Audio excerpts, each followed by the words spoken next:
ಒತ್ತಡ ಅಂತ ಮಾನಸಿಕ ಒತ್ತಡ ಗೊತ್ತಾಗುತ್ತೆ. ನೀವು ಹೆಣ್ಮಕ್ಳು ಯಾರು ಸಣ್ಣ ಮಕ್ಕಳಿಲ್ಲ ಹೊರೆ ನಿಮ್ಮ ಮಗಳಲ್ಲ ಒಬ್ಬ ಪ್ರೀತಿ ಮಾಡ್ತಾರೆ. ಆದರೆ ನಿಮ್ಮ ಮಗಳಂತ ನಾನು ನೀನು ಪ್ರೀತಿ ಮಾಡೋದಿಲ್ಲ ಹಂಗೋಗಿ ನಿನ್ನ ವರ್ಷಕ್ಕೆ ಹಾಕ್ತೀನಿ ಅವ ವರ್ಷಕ್ಕೆ ಹಾಕ್ತೀನಿ ನಮ್ಮ ಅಪ್ಪನೂ ಬೇಕು ನಿಮ್ಮ ಅಪ್ಪನ ಬರ್ತೀನಿ ಈಗ ಹಿಂಗೆ ನಡೆದವ ಇವು.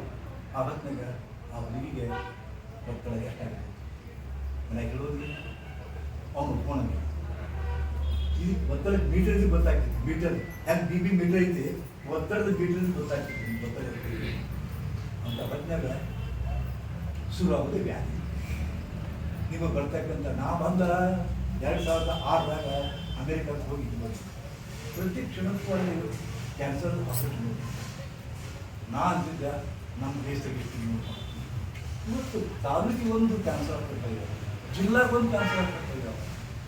ಅದು ಇನ್ನೂ ವಿಚಿತ್ರ ಅಂದ್ರೆ ಹೆಣ್ಮಕ್ಳಿಗೆ ಕ್ಯಾನ್ಸರ್, ಬ್ರೆಸ್ಟ್ ಕ್ಯಾನ್ಸರ್, ಗರ್ಭಾಶಯ 160 ಮಂದಿ ಗರ್ಭಾಶಯ ತರಿಸ್ಕೊಂಡ್ರಿ ನೀವೆಲ್ಲರೂ. ಬಟ್ ಎಣ್ಣೆಗೆ ಬಟ್ ಹಾಕಾಗಿದೆ ಇಲ್ಲ ಇಲ್ಲ ನಿಮ್ಮ ಸ್ತ್ರೀತ್ವವನ್ನು ಕಳ್ಕೊಂಡ್ರಿ ನೀವು. ಯಾವ ಸ್ತ್ರೀಗೆ ಮಾತೃತ್ವ ಬೆಳೆದಬೇಕಾಗಿತ್ತು ಅಂತ ಮಾತೃತ್ವದ ಗರ್ಭಾಶಯ ಕಳ್ಕೊಬಿಟ್ಟಿದ್ದೀವಿ. ಯಾಕಂದ್ರೆ ಗರ್ಭಾಶಯ ಕ್ಯಾನ್ಸರ್ ಇಲ್ಲಿ ಹೆಚ್ಚು ಹೋಗ್ತದೆ ಅದು ತಿಳಿಸಿರ್ತಾರೆ ಅದು ಯಾರಾಗಿ ಯಾಕೆ ಆಗುತ್ತೆ ಕ್ಯಾನ್ಸರ್? ನೀವೇನು ಸಿಗರೇಟ್ ಸೇದಿದ್ರೆ ಚೆರೆ ಕುಡಿದ್ರೆ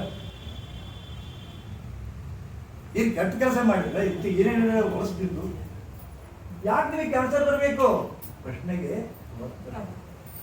ಗಂಡು ಮಕ್ಕಳು ಒತ್ತಡ ಬಂತಪ್ಪ ಕುಡಿದು ತಿಂದು ಬಿದ್ದು ಹಾಳು ಮಾಡ್ತಾರೆ. ಇದು ಕರ್ಕೊಂತಾರ ಅವರು ನಮ್ಮನ್ನು ಯಾಕೆ ಕುಡಿತಾರೆ ಗೊತ್ತಿಲ್ಲ ಅವ್ರಿಗೆ ಕುಡಿತಾರೆ ಅವರು ಯಾಕೆ ಆ ಕ್ಷಣಕ್ಕೆ ಅವರು ಒಂದು ಹೆವನ್ನಾಗಿರ್ತಾರೆ ಹುಡುಗರು.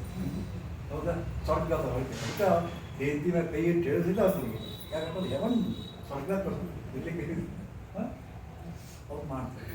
ತಮ್ಮದು ಒತ್ತಡ ಕಳ್ಕೊತಾರೆ, ಸಿಗರೇಟ್ ಸುಡ್ತಾರೆ, ಒತ್ತಡ ಕಳ್ಕೊತಾರೆ. ನೀವೇನು ಮಾಡ್ತೀರಿ? ಹೆಂಗೆ ಕಳ್ಕೊಂತೀರಿ ಒತ್ತಡವನ್ನ ಹೇಳಿ? ಇಬ್ಬರು ಸಾಯ್ತೀವಿ. ಒಳಗೆ ಒತ್ತಡ ತುಂಬೈತಿ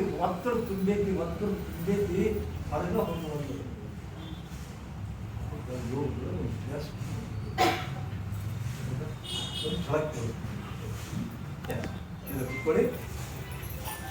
ಮೊದಲು ಎಲ್ಲರೂ ನೀನು ಫೋನ್ ಬಂದ್ ಮಾಡಿ ಫಸ್ಟ್